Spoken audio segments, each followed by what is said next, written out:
This is World Wagstaff with this week's Walk of the Week. This week on St. Martin, starting at Higher Town Quay and ending up by the Daymark. Well, as you land at Higher Town Quay, a scan round behind you in the winter months leaves you a chance of finding the Slavonian grebes that have wintered here in recent years. But we tend to see them looking from St. Mary's miles away, but they must be nice and close off the quay there. And that little area in the bay is quite a good one for odds and ends in the seabird front. Not the sort of summertime seabirds, but things like maybe an eider, a merganser, a few divers, particularly great northern diver. They seem to like that area. But Slavonian grebe, a rare bird on Scilly, just a handful every winter. And looking towards the Eastern Isles from Higher Town Quay is a good place to go. Well, following the road then, up past all the sheds and down towards the cricket pitch area. Can be quite wet some winters, just depends on how much we've had. It was quite flooded there, but I gather it's a bit better now. But the trees in behind there and the little pool in the corner are the sort of main areas here. Nice sheltered patch with your average Solonian birds there starting to sing away now. Thrushes and blackbirds are tuning up. Redwing in there as well. There's redwing everywhere at the moment. But just a few of them calling, not really singing, but just occasionally they'll, a bit of a sunny day in the middle of winter, the redwing will occasionally chortle away a bit.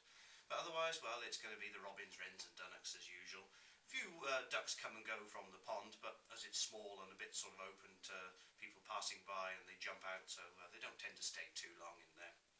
Well, then following the track along the edge of the top of the bank, looking down onto Great Bay, that far end is quite good for some of the wading birds there. Mostly just the oyster catchers, but occasionally there might be a godwit there, or if the tide's right, a little group of sanderling, all nice and grey and white at the moment, very active little things, black legs scurrying away.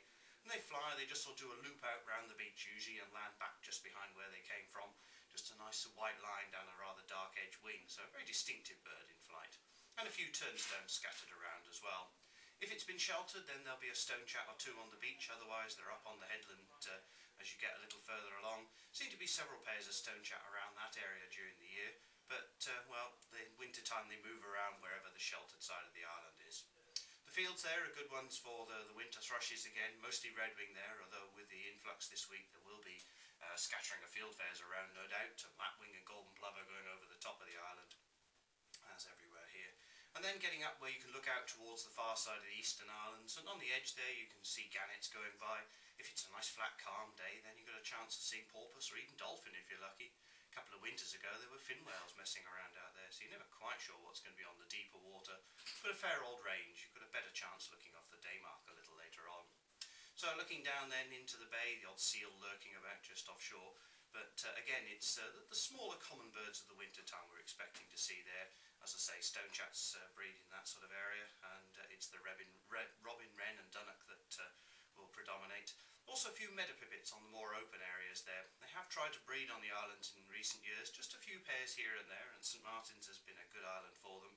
But at the moment, well, they're coming in off the mainland for the winter, so little flocks here and there. As you left the beach behind, there was a chance of rock pipit or two, much darker looking bird with darker legs and bill and a sharper peep call.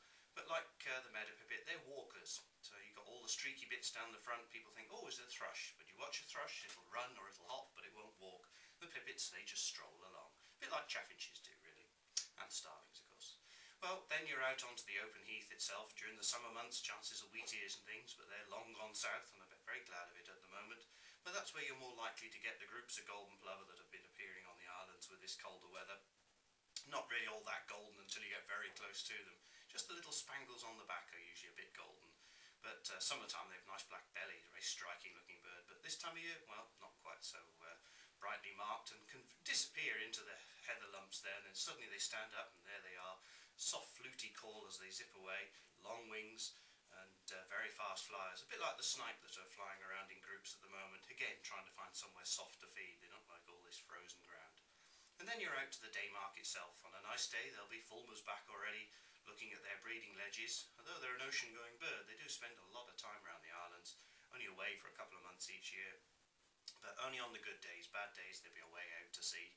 And the gulls will be hanging around just sort of seeing who's going to nest where as usual. Lesser blackback, great blackback and herring gull nesting there. And as I mentioned earlier, well, you're then looking out to the deeper water off the Daymark, looking out towards the mainland. On a flat, calm, sunny day, a good place to look for cetaceans with the light behind you there.